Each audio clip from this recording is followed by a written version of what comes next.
একটু বাজারে গিয়েছিলাম। কালকে সেরা গুড় কিনবো মনে করে অনেকদিন পর সেদিন খুঁজতে, খুঁজতে কালকে গুড় পেয়েছি।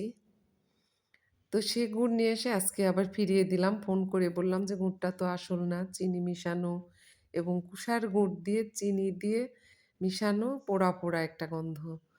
তো গুড়ালার কাছেও মানে খাসনওগা গুড়ালার কাছেও ওখানে গুড় নকল বিক্রি হচ্ছে। ওরাও করছে মাঝে মধ্যে। তো সেই গুড়টা ফিরিয়ে নিল ওরা। কিছুই বলল না। টাকা দিল। বলল, "আন্টি পরে যেদিন ভালো বানাবো সেদিন আসেন। কল দিয়ে আসবেন।" তো যাই হোক ওটা ফিরিয়ে দিয়ে আসলাম। বাজারে গিয়েছিলাম একটু এটা সেটা কিনলাম। নিজের পছন্দ মতো কিছু জিনিস কিনলাম। এই যে এসে রান্না শুরু করলাম দুপুরের। ছেলেটা কলেজে গেছে পরীক্ষা দিতে। তো ওর জন্য মুরগির মাংস রান্না করলাম। আমরা অল্প কিছু খাবো। মুরগির মাংস বেশি পছন্দ করি না। আমার ছেলে ভীষণ করে।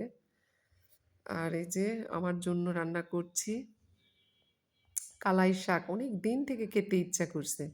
তো কালাই শাক বাসার কাছে পেয়েছিলাম ১ মাস আগে। আবার আজকে ওর আব্বুকে বলছি বাজার থেকে নিয়ে আসলো সেটা ইলিশ মাছ দিয়ে একটু ২-৪ টা আলু দিয়ে একটু ঘন্টর মতো করব। কিন্তু মাছটা ঘেঁটে দিব না। মাছটা ভেঙে দিব না।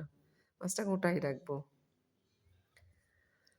শোনো এক নদীর কাহিনী, সে নদীর স্রোত ছিল, জোয়ার ছিল, তবু নদী পেল না যে মোহনার দেখা। তাই তো নদী বুক ভাসালো কেঁদে কেঁদে একা। স্রোতস্বিনী নদীর বুকে জাগলো চড়া, সেখানেই ফুটলো না ঘাস দারুণ খরায়। চেয়েছিল জীবনে যা পেল না কিছুই, সে তো হতাশা বঞ্চনাতে হৃদয় পুড়ে একা। তাই তো নদী বুক ভাসালো কেঁদে কেঁদে একা। আসলে পৃথিবীতে একাই এসেছি, একাই যেতে হবে। কিন্তু তারপরে মা-বাবা, ভাই-বোন একটা একটা ফ্যামিলি তৈরি না হলে সেখানে কেউ থাকতে পারবে না। তো আমারও সেরকম ছোটবেলা থেকে ভাই-বোনের মধ্যে যে থাকে না কিছু ত্যাগী, আমি ত্যাগ করতাম। অনেক কিছু বাবা-মার ভালোর জন্য এটা করতাম, সেটা করতাম। বাবা-মার মন জোগানোর জন্য অনেক কিছু করতাম। তারপরেও আমি দোষী সবকিছুতে। আমাকে দোষ করা হতো ভাই-বোনেরা। ভাই না বোনেরা দোষ করত। মা যদি ভালোবাসত ওরা হিংসা করত। বাবা যদি ভালোবাসত বোনেরা হিংসা করত। তো এভাবে আমার জীবনটা চলল। এখনো চলছে।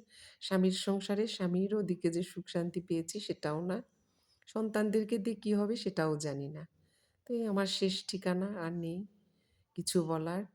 কোথায় শেষ ঠিকানা সেটাও জানি না। তো যাক আপনারা সাবস্ক্রাইব করবেন। আমি খুব দুঃখী একটা মানুষ। সুখ জীবনে পেয়েছি কিনা বলতে পারব না। আল্লাহ হাফেজ।